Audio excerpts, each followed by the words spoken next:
All right, guys. So I realized something this morning when I was going through news articles and uncovering topics that I wanted to present today for this live stream. And I noticed a theme. There's been a recurring theme in my live streams.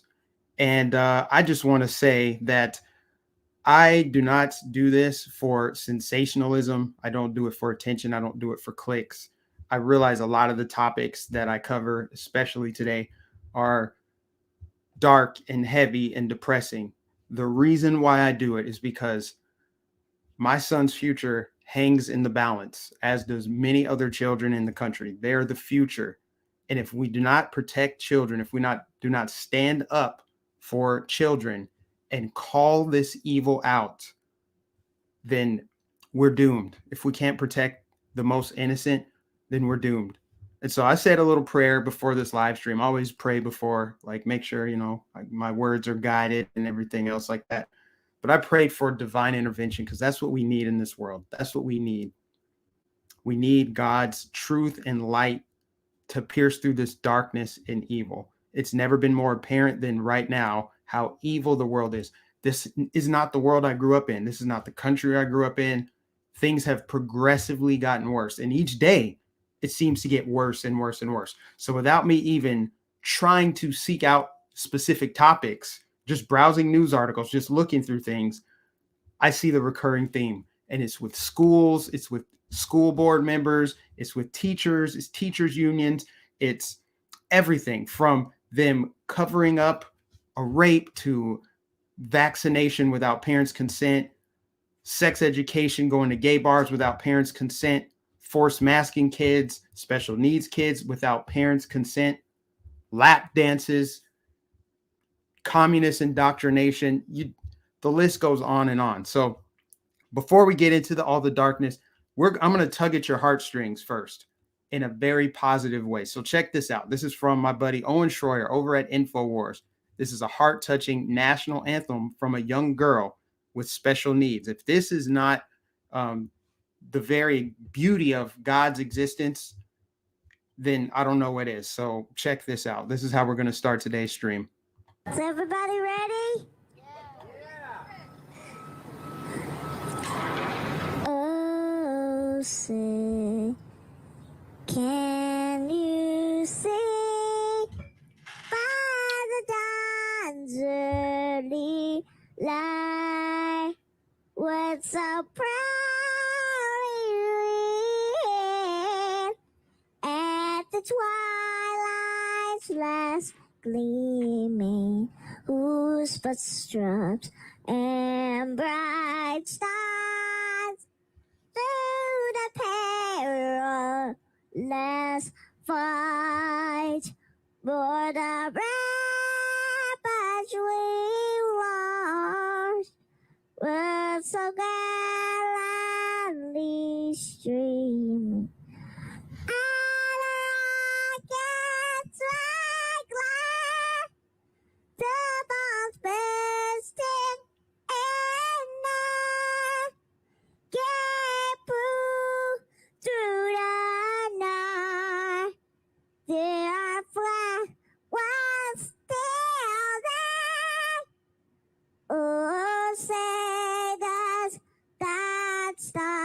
Spangled banner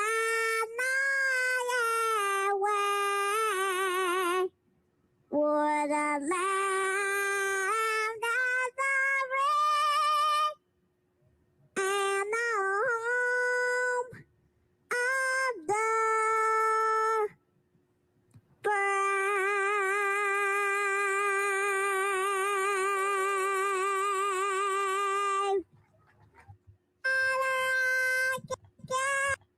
I can't pause it now. There we go. Okay. Guys, I don't know about you, but I was tearing up listening to that. That was so perfect, so beautiful. That's a beautiful child. That's a beautiful soul. So much joy in the heart of that innocent child. And that's why we have to call out this evil. We have to expose this so that the world can see so that we can stand up. We have to stand up, and we have to, I don't know what it's going to take, but we have to defend these children because it's getting worse and worse and worse. And like I just said, I'm a new parent. So I see what's going on in the world, and I have to protect my son against this evil. That is what this is. And that's what we're going to do. We're going to call it out. So I wanted to start with something really positive, really uplifting and cheerful. And Owen's comment says, wonderful example of patriotism by a young girl whose very existence shows the beauty of God. You know, and it's touching. Okay. So now let's just get right into it. All right. Look at this photo. Okay. Look at this photo here. Look at the man in this photo. He looks unhinged. He looks dangerous. He looks violent, right? He looks like this is the right position. It looks like it's a good thing that law enforcement intervened to arrest this man because he looks like he's got that killer instinct. That's what it looks like, right? But when you consider the fact that his daughter was raped and the school board in Loudoun County covered it up and then lied to him. And then when he got mad about the cover up and them lying to his face, he rightfully got upset, as any sane person would. And he was demonized. He was arrested. And that child who they protected went on to commit another rape. So a picture says 1,000 words. And the reason why I wanted to show you guys and lead with that is because there's a ton of propaganda right now. I'm going to show you this little propaganda really quick from Inside Edition. This is how they're painting parents who stand up for their children. Emotions are running high at school board meetings across the USA over masks. Mask mandates are touching raw nerves everywhere. Actions have consequences. If you vote for this, we will come for you in a non-violent way. You do not have the legal authority to issue a mandate. These parents aren't putting a mask on their children, and if you try to force us to do so, I know I personally will sue, and anyone else here who will join me, please show us hands. Asking you to implement a temporary mask mandate, at least until every student has had the opportunity to be vaccinated against COVID-19. And when the school board in Williamson County, Tennessee, voted to temporarily require the face coverings, there was a heated reaction. The tension continued outside. We know who you are. We know who you are. You can leave freely, but we will find you, and we know who you are. Michael Miller is the driver who found himself surrounded. He had spoken at the meeting in favor of masks. All I want to do is go home to my family and my kids. I'm a parent. I'm not a doctor. The wild scenes even caught President Biden's attention. I saw a video and reports from Tennessee of protesters threatening doctors and nurses who were before a school board making the case that to keep kids safe, there should be mandatory masks. Local school board meetings are usually sedate, even boring, but not these days, and not just over masks. Across the country, they're becoming the frontline battleground in the culture wars. This was the scene at the school board in Loudoun County, Virginia, during a public comment session on racial and transgender issues. You need to be arrested. Jennifer Jenkins sits on the Brevard County School Board in Florida. Remember her? She says her own home was targeted. It gets pretty heated. Remember her? That woman? The woman from yesterday who's on the school board that oversaw the forced masking of the special needs girl with Down syndrome. So you see how they included her in there? And the overall theme is the school boards are under assault. They're the victims here. These unhinged parents who don't want their children to learn history, because that's what critical race theory is, right? History, revisionist history, right? So the way that they painted the parents in that is what led to Merrick Garland and Joe Biden unleashing the FBI on parents. Here is a headline. AG Merrick Garland sent helicopter in the feds to intimidate parents at Fairfax County school board meeting. And this is as he was testifying. Merrick Garland was.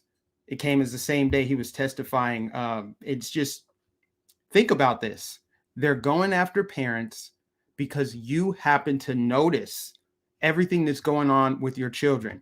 And what are some of the things going on with your children? Here we go. I'm just going to go through the headlines quickly. Wisconsin teacher taped mask on student's head, previously tried to force him to wear a pride mask. So this is a very much activist teacher. I'm Black every month. She's really focused on indoctrinating kids and tried to force a kid to wear a pride mask after, of course, taping it on. So you can see right here, his hair must have been ripped off by the tape. So that's one story. Here's another one. Insane. Mayor of Hazard, Kentucky. Interesting name. Hazard, Kentucky, who was also the principal of Hazard High School, held an assembly with a male pageant. The students came dressed in lingerie and gave lap dances to the staff. I'm not showing you guys the photos. I felt disgusting even using one of the photos for a thumbnail, but the faces were blurred out. It had to be exposed. So students giving lap dances in lingerie to staff members at a high school. When does this ever happen in American history? I just want to know, because too many people are just asleep. Like, it's not happening. I don't care. Or I'm not outraged enough to do anything, to say anything, to stand up, because it's not their kid. It's not their high school, or they're just pretending it's not happening, or they support it. They're like, whatever. So this is at a high school, and I don't want to spend too much time talking about it because right now it's under investigation, but I'm wondering who's investigating this. You notice how every time something like this gets exposed, they say, oh, we're going to investigate it. It's under investigation. And then we don't hear anything else about it.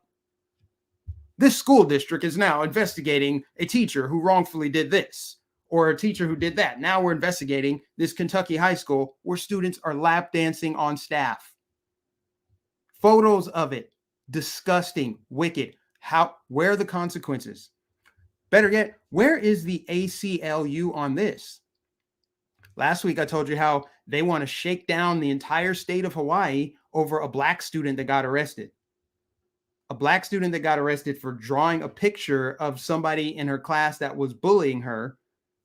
It prompted the parent to call the police and say, hey, kid, there's something going on here. We don't know what the picture was about, but I'm assuming it must have been some kind of crime being committed or something for the teacher to get arrested. But anyway, the ACLU wants to intervene in that, but the ACLU doesn't want to say anything about the way children are treated around the country.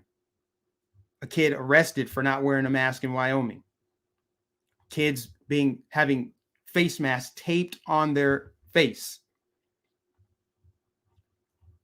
This kind of stuff is just making me crazy here. Okay, now look. And then after high school, it trickles into college. Here you have students at Michigan State handing out free face masks for minorities, charging $10 for white people. Here's the photo. You can't really see it. I zoomed in a little bit on my phone, and it says face masks and gloves for minorities free. It says minorities only. And then right beneath it on this sign, you can't really tell because of the lighting, but it's written there. So the receipt is real. You can go and find this on Twitter right now. Below it, it says $10 for white people. Is this America you remember? And these are the people that claim America is such a racist country, but they ignore this racism right in your face. This is actual racism, just completely ignored. So it starts early, and that's why parents are pissed off. You have to catch it ahead of time. If you don't catch it upstream, next thing you know, they're an adult in college thinking that this is okay. Here's another example of how this Marxist evil indoctrination affects the minds of the youth. I am proud to be white.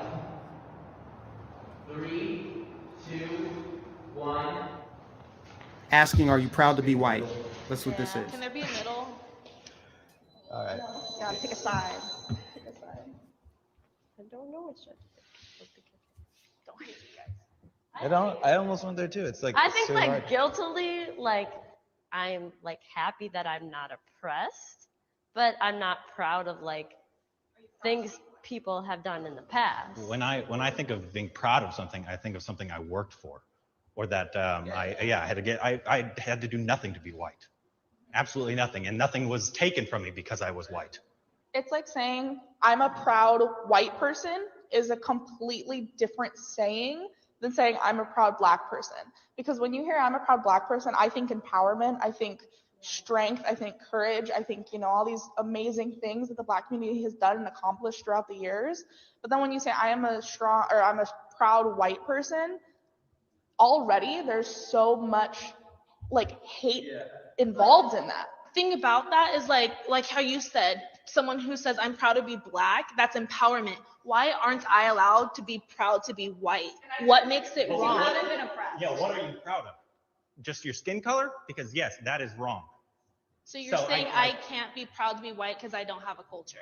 No, that's not what I'm saying. It's that when white people say they're proud to be white, a lot of times, at least in my opinion, they're talking about their skin color, that they're not a different race. I think that's wrong. Yeah.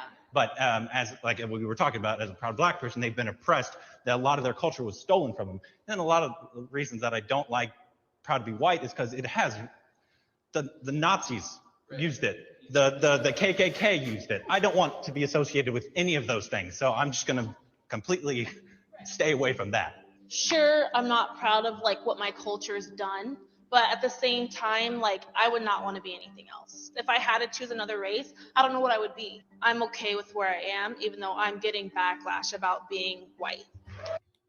So that was interesting. Okay. I don't like the odds there. I don't like the ratio of all those kids in there that look like young adults. Maybe they're like, I don't know, college age. Only one had sense to stand for what she believed in and actually didn't fall for the programming. This is all socially engineered. This is all brainwashing. This is how they have programmed the youth to hate each other, see skin color, hate themselves, right? They give white people an inferiority or superiority complex to make them hate themselves. And then they give Black people an inferiority complex. Hey, your skin is Black. You've been oppressed. You're oppressed just because you live here. And the white people over there are oppressing you. Even though they don't know it, that they're doing it, they have this unconscious bias. They hate you without even knowing it. They have privilege without even knowing it. And you're oppressed without even knowing it. Even though you may or may not be actually oppressed, 9 times out of 10, you're not oppressed. But they've done this. And it starts with critical race theory. It starts with teaching kids skin color matters. The opposite of what Martin Luther King said, the opposite of what civil rights leaders wanted. They're pushing this, and it starts as young as babies. You can buy books for babies. I've shown them before. They have little books called Woke Baby, Anti-Racist Baby, Feminist Baby. They start them early. Remember, if kids are even allowed to escape the womb, because abortion is healthcare, it's a human right, except for the rights of the human that they kill. If the kid comes out of the womb, they might as well be a tool and a pawn for the agenda to destroy humanity. That's what it is. As soon as a kid is born, they want to prey on them. And if they are successful, you'll see situations like this, where half of the kids, the majority of the kids, 99% of the kids, stepped over because they're not proud of who they are. Now, let me go ahead and say this. You shouldn't be proud of your skin color, because who cares?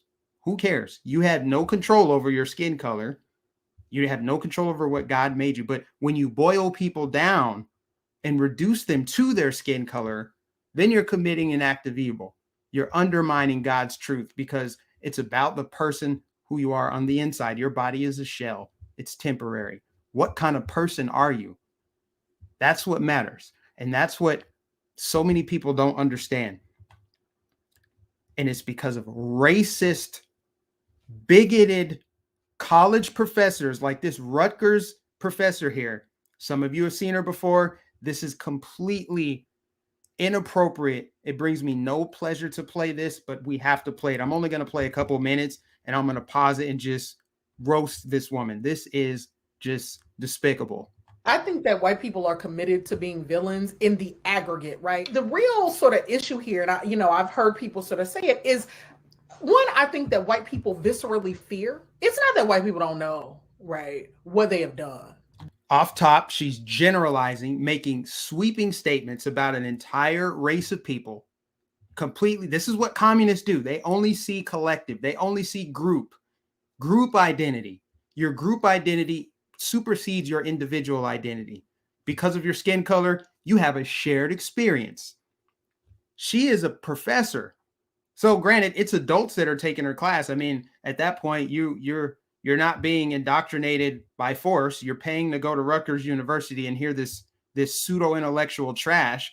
But this is a racist college professor that if the shoe were on the other foot and it was a white person saying all black people or Asian people, that would be wrong. But because she's black, she has the benefit of using her skin color to insulate her from criticism. She uses it as a shield, essentially. And that's what society has created. This identity politics cancer that we have to root out. They know.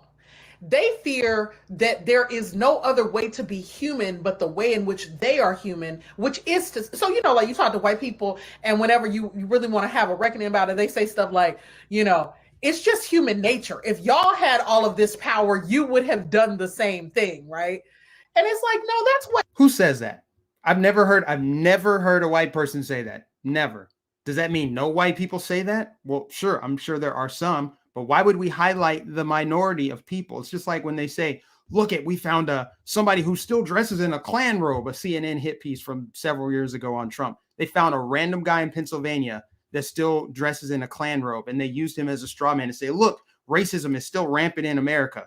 That's exactly what she's doing here. They take one isolated anecdotal incident and use it to magnify, say, look, this is what people think generally.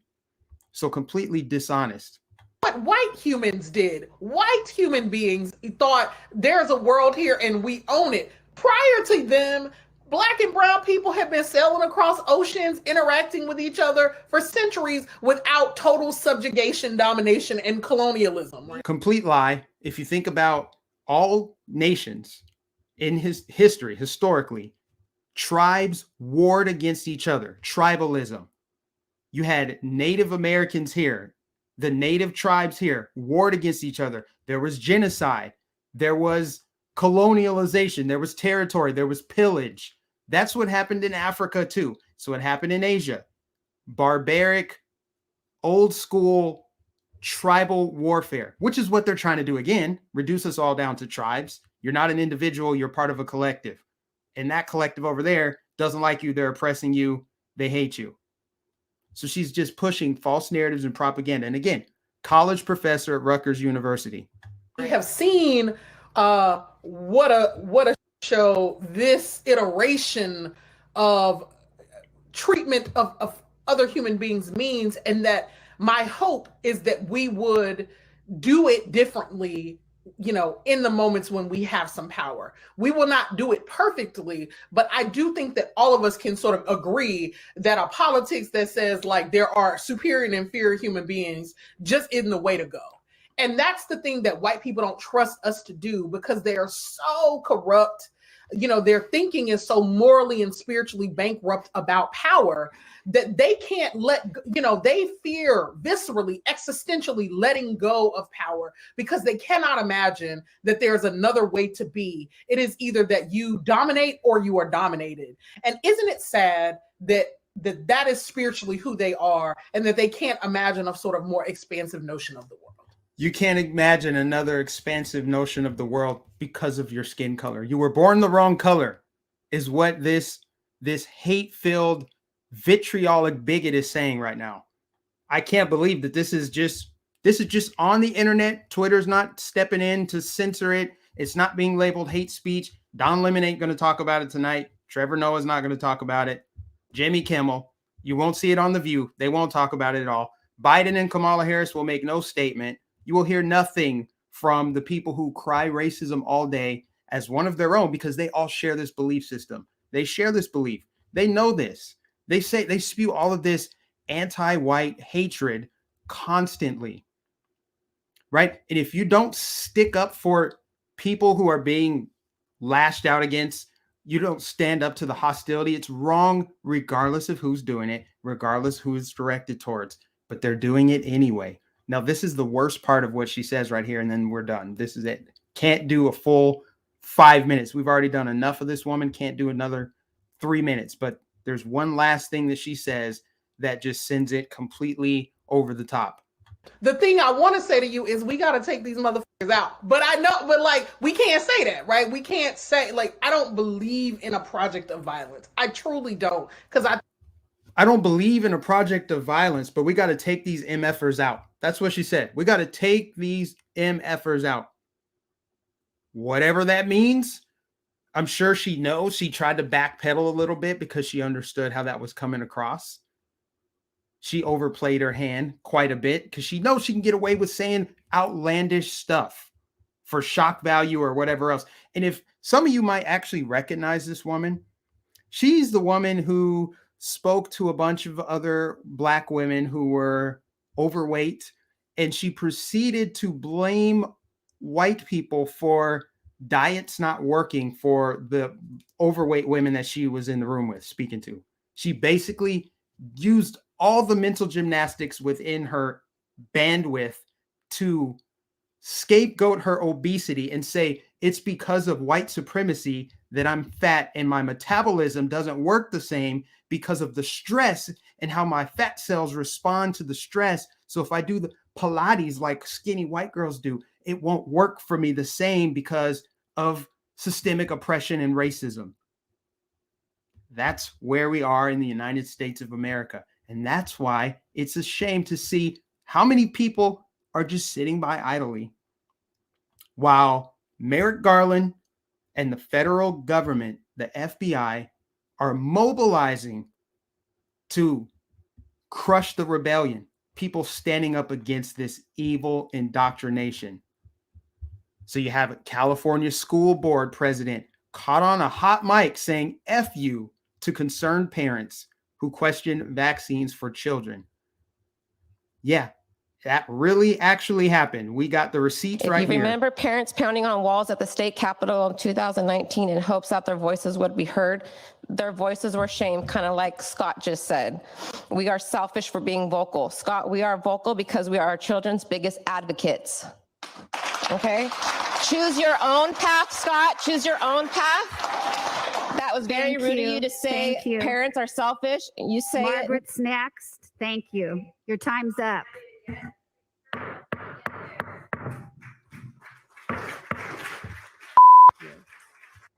Yep, that was it right there. But it was bleeped out. So naturally, I got to play the real thing so you know it's real. Fuck you. You hear that? Fuck you. Yep.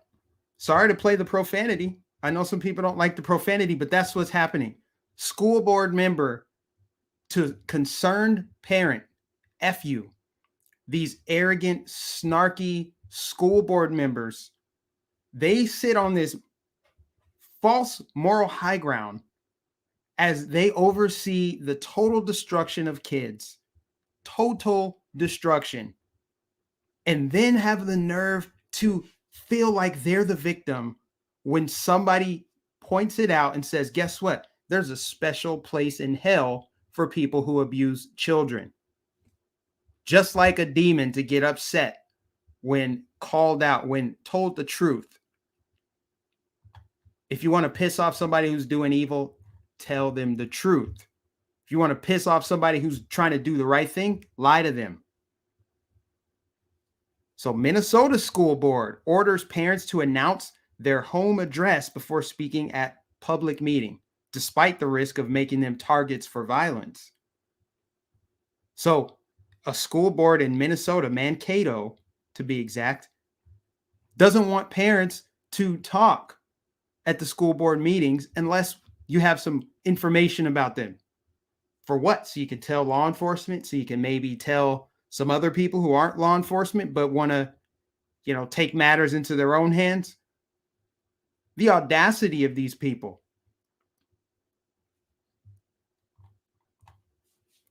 And then you got the guy running for governor of Virginia.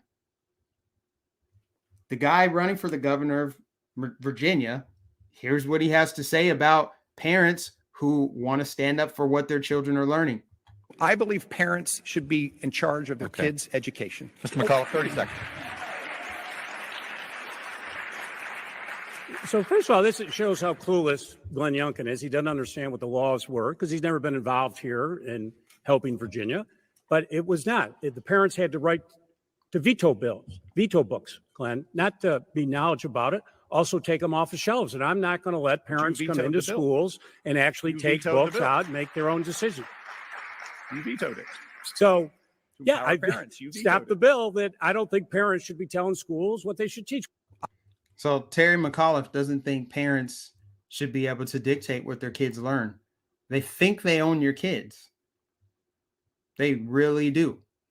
They actually do.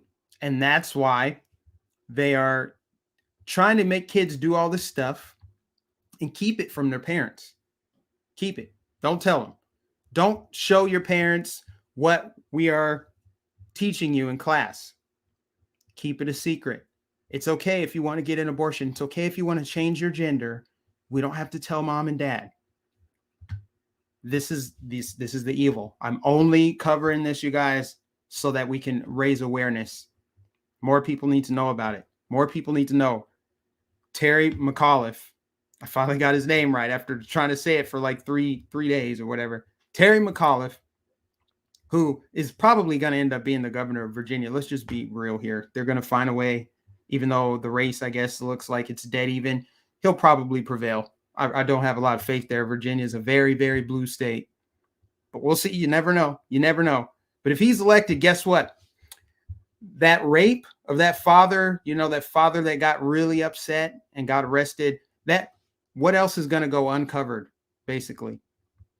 They'll be able to continue operating in the shadows. Everything will be covered up, and he'll oversee it. And the arrogance, the snarky arrogance, calling his opponent unintelligent. This is a guy running for governor. There's a school in not Michigan, Illinois. I'm sorry, I can't keep up with all of these stories. Like I said, there was a theme. There's something that I noticed, a pattern of all of the articles and news reports that I was browsing through this morning. And that's why this whole live stream is kind of themed. It's kind of in one direction. It's all kind of one topic. But there's a school in Chicago or Illinois somewhere where they vaccinated a kid without the parents' consent. So that happened. That's a thing that happened. Okay, now we got that out of the way. That was hard for me. I'm sure that was hard for you. There was a lot of heavy, negative, depressing words and topics there, but it had to be covered. And we started positive, and we're going to end with some updates and some other things. Here's another little positive thing from Florida, some positive news. Here's Nikki Fried. She is the commissioner of agriculture in Florida, but she is somebody who is trying to unseat Ron DeSantis, and she will be embarrassed on her way to trying to do that. But she tweeted out, Floridians are beating COVID and building our economic back, which is a grammatical error, but whatever, despite Governor Ron DeSantis, not because of him. So Floridians are beating COVID and building our economy back, but it is despite Governor Ron DeSantis, not because of him. Now, this is a woman who was thriving on the peak of COVID. They thrive on chaos. They thrive on fear, and they thrive on the illusion that there's some threat to your life and that only they can save you. And that's why she was doing daily COVID briefings in Florida.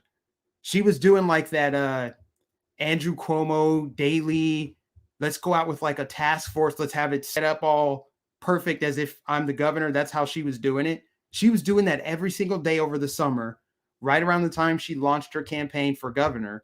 And now that there's no more crisis, now she's saying, well, we beat COVID, but it's not because of Ron DeSantis. Just like a pouty little baby. She's so weak. She's such a snake in the grass. And that's when you see her, when you hear her talk, you know that she's just a little opportunist snake. And she will never be the governor of Florida. I thank God for that. She would be despicable. She would root out all of freedom here, raise taxes. She would be like almost like another Gillum, probably with maybe less scandals, hopefully. But I just think it's funny. She's posting her L right here. Just reeks of desperation. Florida, our economy is coming back, but it's not because of Ron DeSantis. It definitely has nothing to do with Ron DeSantis because she knows only her minions will follow that and believe that. But if you look at the comments there, rejected, one of the dumbest, out of reality, out of touch tweets in the history of Twitter.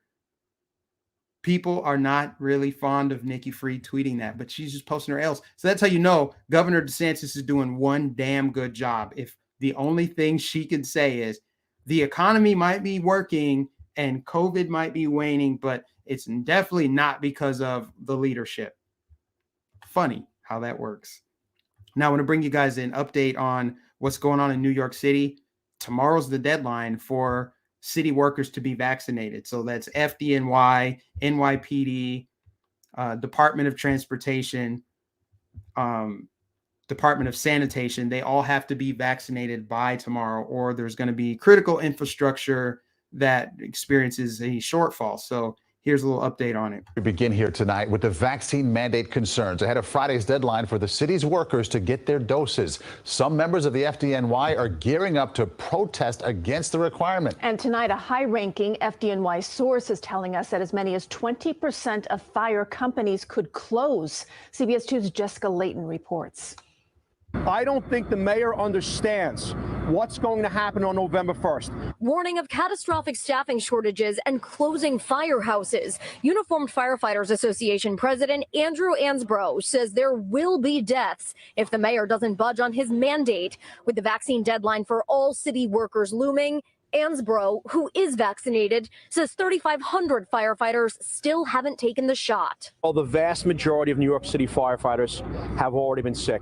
70%. But doctors are still researching how long those antibodies last, especially as new variants emerge over the course of the pandemic. And the Delta variant is very different than the virus a year ago. Absolutely. So what is your proposal in terms of how the natural immunity reasoning would work? Right. Well, the proposal that we laid forth today was that there would be at least a 90-day moratorium on a testing or vaccination option for any firefighter or any city employee, for that matter, that is coming off of an infection. 90 days is obviously a safe window. They were here during COVID, before there was masks, before there was a vaccination, before there was testing. And this is the way we're going to treat our membership. There's great concern about gaps in services in other city departments. 27% of NYPD officers are still unvaccinated. Commissioner Dermot Shea says they'll use overtime and double shifts to fill the shortages. And 35% of sanitation workers still are unvaccinated. That union tells us it's aware of delays in trash pickup in parts of Staten Island and Brooklyn. Neighbors there believe this is a protest of sorts by those workers who don't want the vaccine. It's just very unsightly, that's for sure. And this is totally outrageous. You could see on both sides over here. They got to get their act together. They only have days left to do it. I'm assuming that the commissioner is telling the mayor, we got this. I'm telling you, you're wrong. Union leaders say come Monday, they'll tell their unvaccinated employees to show up for work and let the mayor be the one to send you home. They'll be protesting outside his home, Gracie Mansion, on Thursday at 11 a.m. Reporting from the Upper East Side, Jessica Layton, CBS. So this is going to be interesting to follow. This is our nation's largest city, and the deadline is tomorrow. And you saw they're not picking up trash. They're going to have to close some firehouses. There's going to be already, on top of the shortfall of police officers in New York, there's going to be more of that.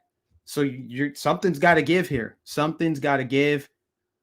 But I stand with all of those city workers that are standing up for their rights, for their freedom. Bill de Blasio does not have the right to decide what kind of medicine goes in your arm. And I love how they just say, well, scientists are still researching how long antibodies last. Like, what are those priorities? It sound like big pharma priorities.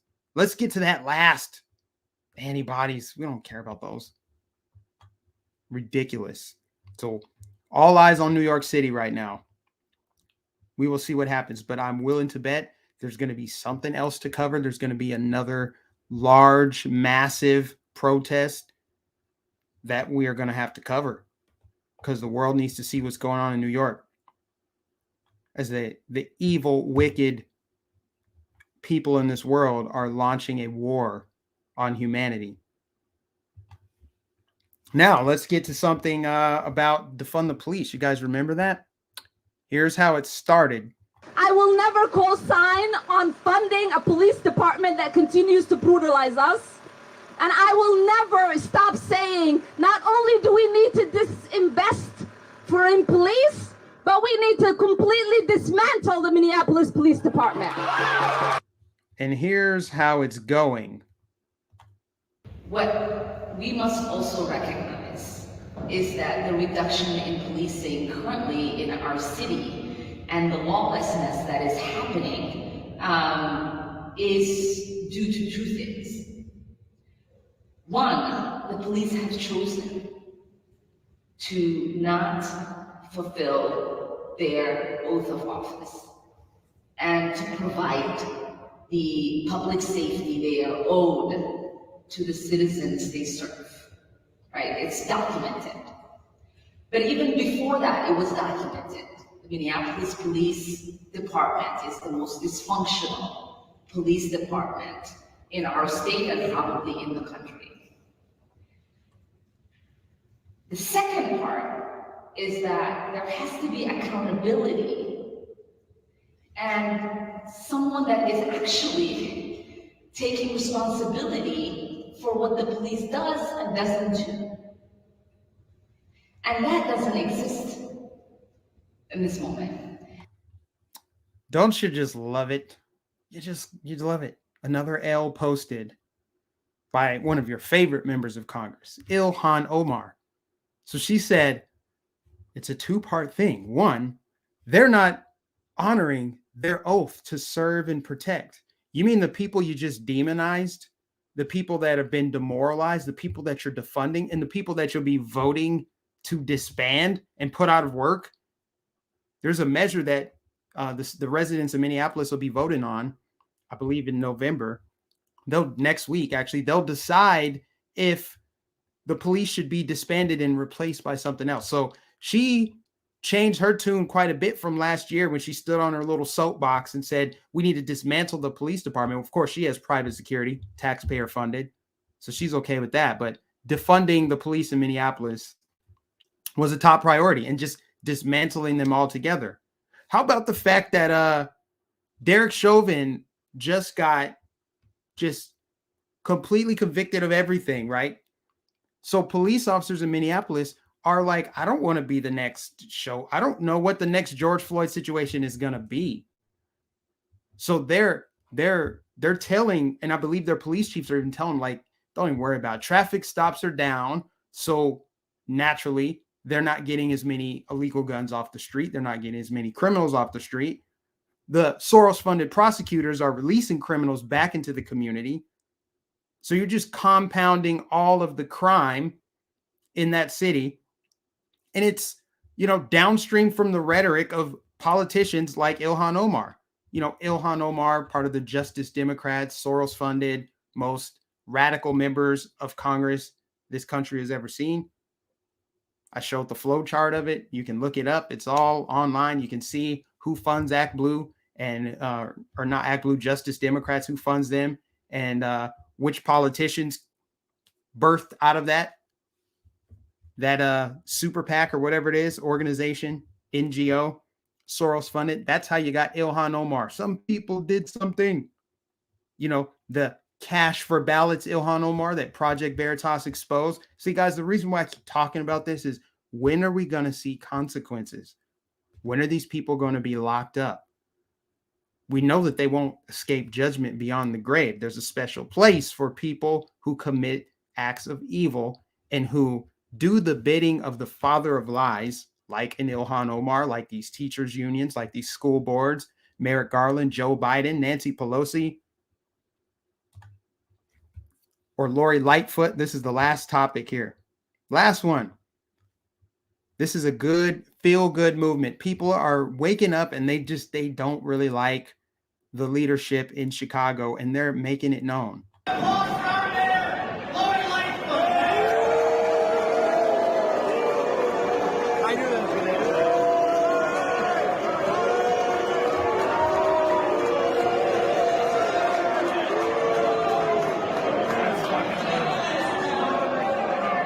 Did you see the chick turn around like, can you believe this? She just couldn't believe it.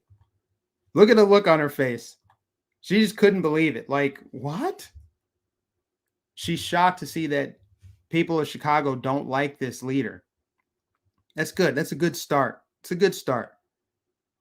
If you can recognize your leadership is the problem, that's the first step to making a change. So like I said, I hope that New York City was the first domino to fall as far as nationwide protests. I would love to see one in Chicago. I'd love to cover one in Chicago because the Chicago Police Union, they're at war with their mayor as well. They're standing up. There's a lot of Chicago police department that is unvaccinated. She's threatening to withhold their pension. You know, and this is a city, of course, dealing with a lot of crime. They can ill afford to lose police officers. You know, it's like we're defunding them on the front end and then we're force vaccinating them on the back end. And we'll just create as much attrition as possible.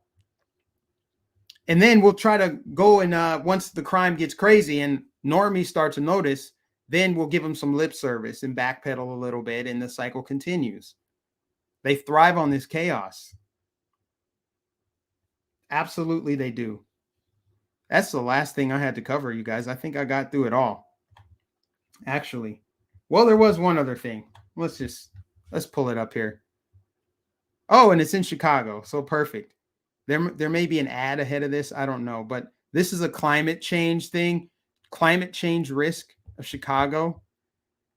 So I think this might be a simulation of some sorts. I don't know. But, you know, they got to keep the fear mongering going. When you think of rising sea levels caused by climate change, you might think cities along the U.S. coast are most in danger. But Chicago is also at risk from extreme swings in water levels in Lake Michigan and the Chicago River. The swings have been caused by heavy rainfall at some times and drought at other times. The high water sometimes has overwhelmed the city's flood prevention system, and the downtown has become flooded. One case happened in the winter of 2020 when the water level in Lake Michigan was at a record high and the rain kept coming. 7 years before that, the water in Lake Michigan hit a record low during a drought. Experts say the problem could become worse in the future as climate change brings more extreme weather. The U.S. Army Corps of Engineers is examining what to do. It's launching a multi-year study funded by the Environmental Protection Agency, but some say the only real solution is to tackle global warming. Tackle global warming. Translation. Give government more power, more money, and you have less freedom. And the climate will change when it changes because, you know, we're humans. We don't control the climate. We just don't. Propaganda. Anyway, we got through all the topics. So now let me read a few comments, guys. This was, I didn't expect it to be done this quick because I had a lot of tabs open. And you remember yesterday, I was like, I'm going to try to, you know, condense and reduce the amount of tabs I have open. But then I just had I was overwhelmed by all the tabs, all the news stories, and I had to get them all in today. So I appreciate everybody for being here. Please give it a thumbs up. Please like the stream. If you like what you are hearing, if you like the commentary, the best thing you can do is give this a thumbs up. And if you're new, always subscribe, hit the bell notification, etc., etc. Okay, so yeah, what do you guys think? Covered a lot there. They disrupt our information avenues. Yeah, it's a concerted effort by big tech, you know, Google and stuff. They'll curate the search results and only show you what has been approved. You know, they'll show you like scientists agree. 90% of scientists, conclude this. I mean, scientists that you promote, scientists that you have paid for, you funded their research. You can lie with statistics. So why not get scientists that can do studies that will help promote your agenda? And then censor all the scientists that disagree and produce counter studies that contradict your narrative. Yeah, that's how that works. That's why it's quite literally an info war. That I believe, you've heard I think Andrew Breitbart said this. Politics is downstream from culture, but culture, in my opinion, is downstream from information. Information and ideology and beliefs and values and all that stuff. That goes into culture. The information. What information is provided, what information is available, what information is being suppressed.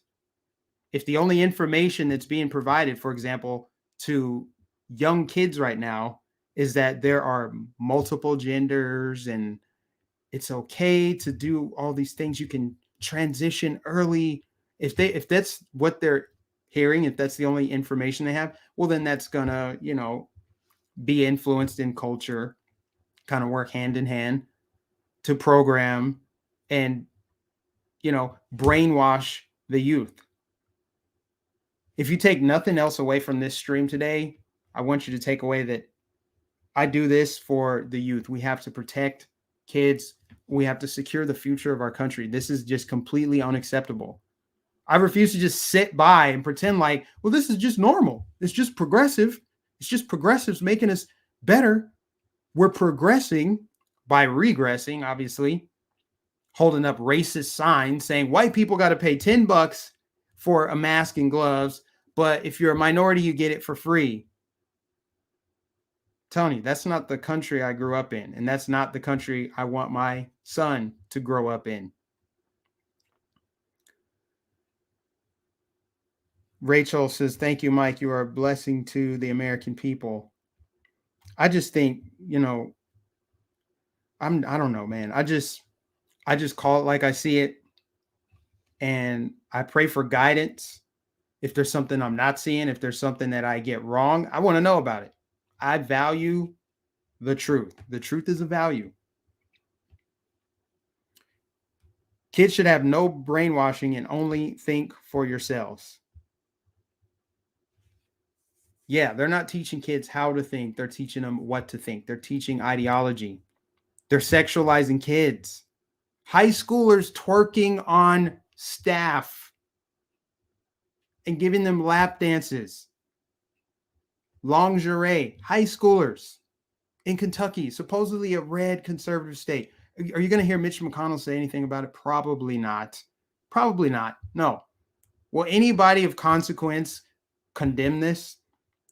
What kind of investigation will there be? The principal of that school is under investigation. Well, guess what? The principal of that school is also the mayor of the city. Hazard, Kentucky. Yeah, it's a hazard, all right. It's a hazard to the health of anyone under the age of 18 and probably anyone over it.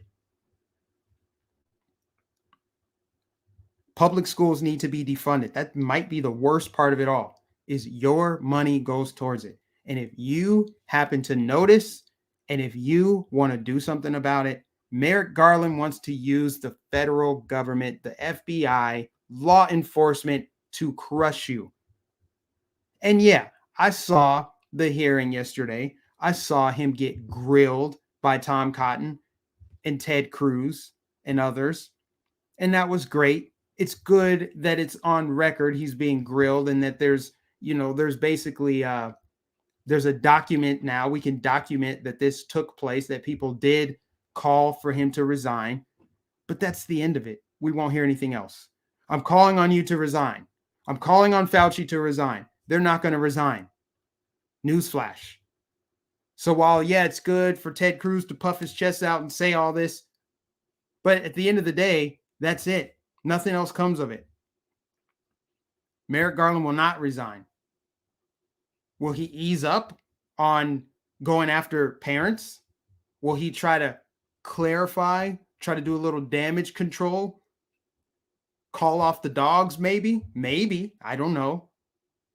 But it seems to me that our Republican politicians, though they do have strong rhetoric and it's getting viral clips spread on social media, there's nothing else. It's just rhetoric. It's just words. It's just political rhetoric. It's theater. That's what it is. It's theater. That's what that was yesterday. So while, yes, it's good, Ted Cruz, thank you. Tom Cotton saying all the right things. Cool. It's theater. You're not going to do anything. Nothing will happen. Nothing will come of Merrick Garland or Fauci. Nothing will come of that. And that's just the way it is, unfortunately, at least at the federal level. At the state level, you can get more done. State and local level, you can absolutely get more done. And that's why Merrick Garland is stepping in the first place. These school boards are nervous. And they're saying, yes, we're being threatened with violence. I have no doubt. There are parents, there are people who probably have made death threats against the school board members. I totally disavow it. I don't agree with making death threats. But they should know that you notice what they're doing to your kids. They're overseeing the normalization of your child being demoralized, sexualized, propagandized, and having their entire youth ruined by activist teachers and sick psychopaths that let them twerk and do all this disgusting stuff. Pledge allegiance to the pride flag. Posters of Mao in the classroom. Sick stuff. We the people are coming in numbers. You will feel the earth shaking while we march towards you. Fight back against tyranny. America will not be a communist country. Yeah, go back to the beginning of the stream. I covered all of this. If you just now tune in and you want to know what is going on, what you need to do is just rewind the stream, start from the beginning. I covered all of this. And what I may do is clip little parts of it later and post it. Because I find that some people either can't watch an entire stream because they're in the middle of their workday, or it's just too long. I get it. Attention span. Not hardly anybody watches start to finish. I know there are some, but some people don't. Some people just jump in the middle and they want to know what's going on. So that's why I try to clip the most important parts and post them later.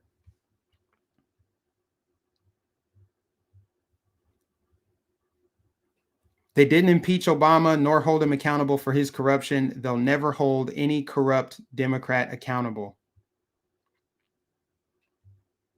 Yeah, they won't. Sheep in wolves' clothing. Yeah, I covered that, DM. I said that briefly. How about taking elementary kids to a gay bar for a field trip? That actually happened. It's another thing. There's just so much that I couldn't get it all. I couldn't get it all. Here's the tweet. California school system to feature mandatory second grade field trips to gay bars. Actually, that was, this is a Babylon Bee, I guess you could call it, prophecy. I think that was a Babylon Bee. Here's the actual news story. A school in Broward School District took elementary age kids to a gay bar on a field trip today. Yep, that happened. Get your kids out of these schools. Get them out. If you have kids in there, I don't know. Get your kids out of there until you can figure out what's going on in your country, which we have figured out. We know what's going on. We know what's going on. So, yeah, I mean, I could talk about this ad nauseum, but the stream would be like 7 hours if I did. But I appreciate everyone for tuning in today. I really do. God bless you all. I will be back. What's today? Today's Thursday. Yeah, I'll be back tomorrow with another live stream. You know, more right-wing extremists, white supremacists, white nationalists, science-denying, super spreader, unvaccinated, COVIDiot, all those names. I just embrace them. They mean nothing. Insurrectionists. I'll be back with more of that content tomorrow. Those things have no meaning whatsoever. But anyways, appreciate everyone for tuning in. God bless you. This was a heavy, heavy stream, but we had to get through it. Go back to the beginning and watch that beautiful child singing the national anthem. What a thing of beauty. Beautiful voice. That I will clip and post it. That needs to go viral. God bless you guys. I'll catch you in tomorrow's